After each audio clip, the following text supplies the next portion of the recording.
Identities by W.D. Valgertson. Normally, he goes clean-shaven into the world, but the promise of a Saturday liquid with sunshine draws him first from his study to the backyard, from there to his front lawn. The smell of burning leaves stirs the memories of childhood car rides, narrow lanes adrift with yellow leaves, girls on plodding horses, unattended stands piled high with pumpkins, onions, or beets, so that each one was, in its own way, a still life. Always there were salmon tins glinting with silver, set above hand-painted signs instructing purchasers to deposit 25 or 50 cents.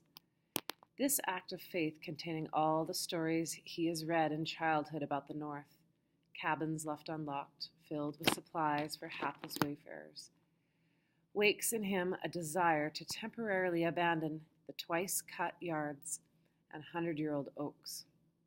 He does not hurry, for he has no destination. He meanders instead through the neat suburban labyrinth of cul-de-sacs, bays, and circles, losing and finding himself endlessly. Becoming lost is made all the easier because the houses repeat themselves with superficial variations. There grows within him, however, a vague unease with symmetry, with nothing left to chance, no ragged edges, no unkempt vacant lots, no houses rendered unique by necessity and indifference. The houses all face the sun. They have no artificial divisions. There's room enough for everyone. Now, as he passes gray stone gates, the yards are all prescribed by stiff picket fences, and, quickly, a certain untidiness creeps in.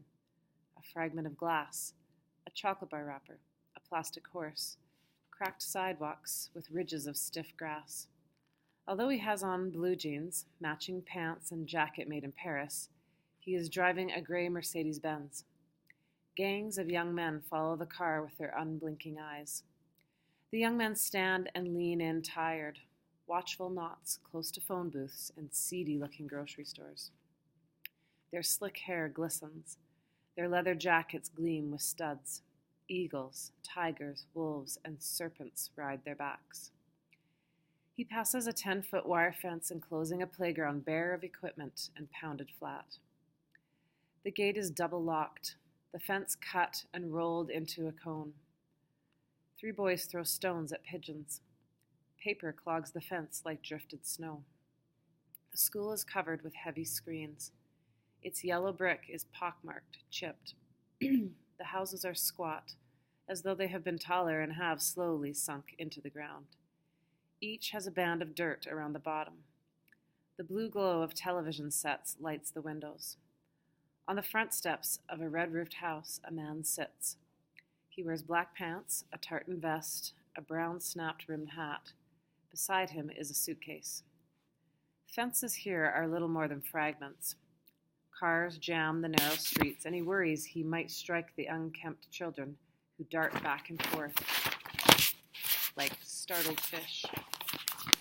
Street lights come on. He takes them as a signal to return to the way he came, but it has been a reckless, haphazard path. Retracing it is impossible. He is overtaken by sudden guilt. He has left no message for his wife. There have been no trees or drifting leaves, no stands covered in produce, no salmon tins, but time has run away with him. His wife, he realizes, will have returned from bridge, his children gathered for supper. He also knows that at first they have explained his absence on a neighbor's hospitality and gin. However, by the time he can return, annoyance will have blossomed into alarm. His safe return will, he knows from childhood and years of being locked in domestic grief, degenerate to recriminations and apology. Faced with this, he decides to call the next time he sees a store or a phone booth. So intent is he upon the future that he dangerously ignores the present and does not notice the police car concealed in the shadows of a side street nose out and follow him. Ahead, there is a small store with windows covered in hand-painted signs and vertical metal bars. On the edge of the light, 3 young men and a girl slouch.